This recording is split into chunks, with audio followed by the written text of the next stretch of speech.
네, 지난 18일이었습니다. 미국 도널드 트럼프 대통령에 대한 탄핵 소추안이 미국 하원을 통과했는데요. 이로써 이제 미국은 본격적인 탄핵 정국에 들어선 거라고 보면 되겠죠? 네, 맞습니다. 사실 이번 결과는 표결이 있기 전부터 예측이 네. 됐었어요. 왜냐하면 그 하원 의원 총 제적 인원수가 431명입니다. 그런데 이 가운데 233명이 민주당이에요. 그러면 이 탄핵 소추안이 가결되기 위한 216명을 이미 민주당에서 확보하고 있는 셈이었죠. 네. 그래서 어떻게 보면 가결이 사실상 기정사실화 돼 있었습니다. 뭐 충분히 예측하고 있었던 일이라고 해도 표결 이후에 현지 반응이 어떨지 궁금한데요. 여론을 좀 들어보도록 하겠습니다. Cory Gardner, Johnny Ernst, and Susan Collins. True patriots will not support Trump.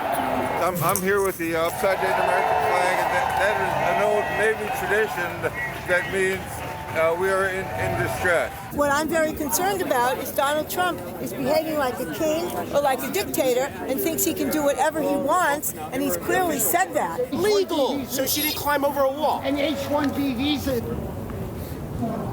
They've been trying to impeach him since the day of his inauguration, and now they're getting their way. The only problem, it's going to fall hollow because they won't be removed from office. 양쪽이 상당히 반응이 달라요. 정면 충돌하는 모습인데 이번에 어떤 사유로 트럼프 대통령을 탄핵하겠다고 한 건지 좀 정리를 해주시죠. 지난 7월에 트럼프 대통령이 우크라이나의 젤렌스키 대통령과 통화를 하는 일이 있었습니다. 네. 이 과정에서 군사 원조를 대가로 자신의 정적인 민주당 대선 후보죠. 조 바이든 부통령 부자의 그 비리 혐의를 수사하도록 좀 종용을 했다는 거고요. 여기에 있어서 민주당이 권력 남용의 혐의를 네. 적용을 하게 된 겁니다. 사실 백악관이 공개한 속기록 자체를 들여다본다 하더라도 트럼프 대통령이 페이버란 단어를 썼고요. 그러니까 뭔가 좀 부탁을 들어달라. 이건 굉장히 중요한 단어죠. 이거는 이제 주장이 아니라 백악관이 공개한 속기록이죠. 민주당 쪽에서 바라봤을 땐 굉장히 심각한 헌법적 위반이다. 공화당의 주장은 완전히 반대예요. 네. 그 공화당의 주장에 따르면 탄핵할 만한 그 정도에 중요하지 않다라고 주장하는 거죠. 우크라이나 스캔들에서 지금 트럼프 대통령이 지금 젤렌스키 대통령한테 부탁을 한 건 맞아요. 근데 문제는 그것이 군사 원조와 지금 사적인 부탁이 연결되었는가라고 하는 그 지점에서 문제가 생기는 거죠.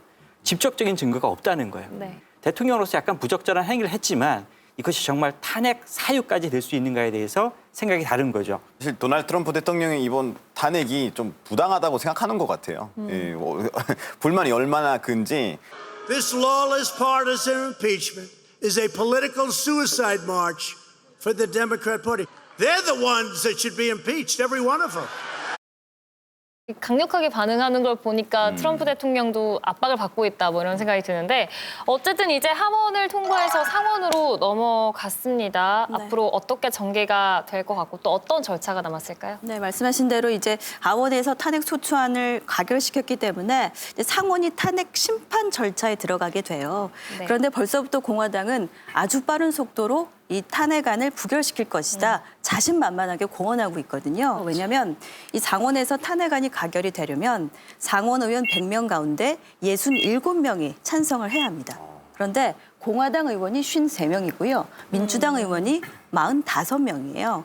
그러면 이미 67명이 되려면 공화당에서 상당수의 이탈표가 나와야 네. 되는데 그건 불가능하다고 보는 거죠. 그럼 사실 민주당 입장에서도 이 탄핵이 실패할 걸 알고 있었는데 굳이 추진한 이유가 있을까요? 속내가 뭘지.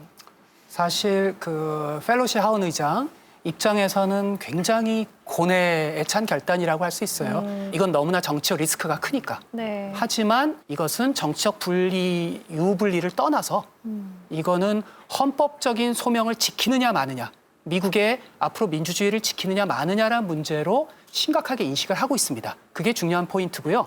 실제 실용주의적으로 판단했을 때도 꼭 트럼프 대통령에게 유리한 측면만 있는 건 아니다.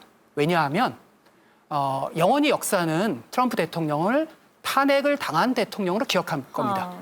제 전공이 미국 대통령제인데요.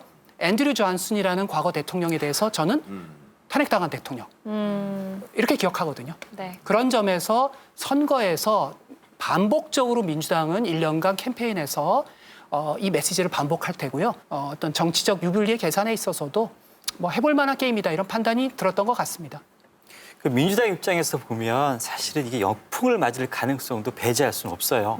가장 최근 들어 발생했었던 탄핵 사례를 보면 빌 클린턴 대통령이 탄핵 소추를 당했었잖아요. 그 당시 이런 여론이 퍼졌었습니다.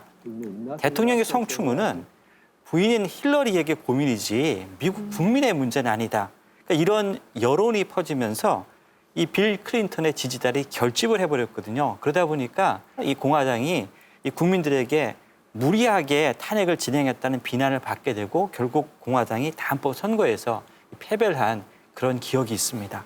이제 트럼프 지지자들은 계기로 결집을 할 것이다 이렇게 보시는 거고 또 중요한 게 여론이잖아요. 네. 이번 사실 탄핵 이슈가 올 초부터 지속이 돼 왔는데 미국인들의 여론은 어떻습니까? 네, 이제 미국인들의 탄핵 지지 여부를 조사한 여러 조사들이 있어요. 이런 여러 설문조사를 종합한 결과를 한번 보시면서 말씀드리겠습니다. 네. 보시면 올해 초만 해도 이 탄핵 반대 목소리가 좀 높았습니다. 네. 그런데 9월에 하원이 탄핵 조사에 들어가면서 탄핵 지지 여론이 조금 앞서고 있죠. 그래서 최근까지도 탄핵 지지 여론이 조금 앞서고 있는 그런 상황입니다. 그런데 그래프 보시면 아시겠지만 사실상 찬성과 반대가 네. 거의 비슷하다. 만났어요 끝에. 네네. 그렇게 보실 수 있습니다. 그래서 민주당은 다소 당황해하는 기류가 지금 읽히고 있거든요.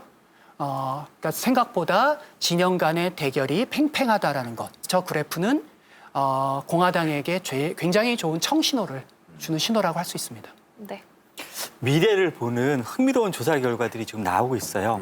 지난 16일 날 USA 투데이 서퍽 대학이 공동으로 여론조사를 했습니다. 근데 나온 결과를 보면 트럼프 대통령이 민주당 경선 후보 모두에게 앞섭니다. 조 바이든 전 부통령한테는 3% 정도 앞서고요. 버니 샌더스 상원의원에게는 5%, 그리고 엘리자베트 워런 의원을 상대로는 무려 8%나 앞서요. 안 그래도 저 예전부터 궁금했었는데 예. 사실 뭐 도널드 트럼프 대통령 하는 거 보면 뭐 예전부터 뭐 인종차별 발언이나 네. 뭐 약간 트러블 메이커 같은 그런 면이 굉장히 많잖아요. 이번엔 탄핵까지 받고 있는데 왜 도널드 트럼프 대통령 지지자들이 마음이랑 생각이 안 바뀌는 건가요? 트럼프 취임 이후 미국이 장기 호황을 누리고 있어요. 최고 세율을 35%에서 21%로 낮췄습니다. 대규모 감세 정책을 실시했죠. 그러니까 기업의 이익이 증대됐어요. 이게 결국 일자리 증대로 이어지고 지금 미국 그 증시 지수가 최고치를 기록했습니다. 이렇게 경제가 좋으니까요. 지지자들의 입장에는 당연히 경제적으로 성공한 대통령, 우리한테 도움을 주는 대통령이라고 생각하고 반대자들도 나한테 도움을 주는 대통령이라고 생각하게 되는 거죠. 이 교수님 말씀대로 올해 7월에 한 여론조사에서도 방금 말씀하신 그 내용이 그대로 나타났는데요. 미국 국민들한테 물어봤어요. 선거를 할 때 어떤 이슈를 가장 중요하게 여기느냐. 그랬더니 30%가 경제를 꼽았습니다. 그 이후로 이민 문제, 의료 보장 문제를 꼽았거든요.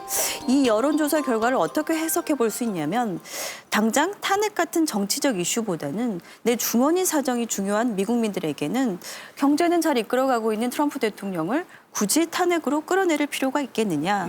그렇다 보면 나라도 지지를 해야겠다. 이런 미국민들이 많이 있을 수 있다고 보는 거죠. 그러니까 현재까지는 일단 트럼프 대통령에게 많이 유리한 상황이라고 여겨지는데 그러면 이제 상원으로 넘어갔잖아요. 민주당은 여기서 어떤 전략을 취할까요? 지금 되게 흥미로운 움직임이 되고 있는데요. 펠로시 하원 의장이 하버드 대학의 아주 탁월한 법학 교수가 있습니다. 로렌스 트라이브라고 이분이랑 같이 전략 회의를 했어요.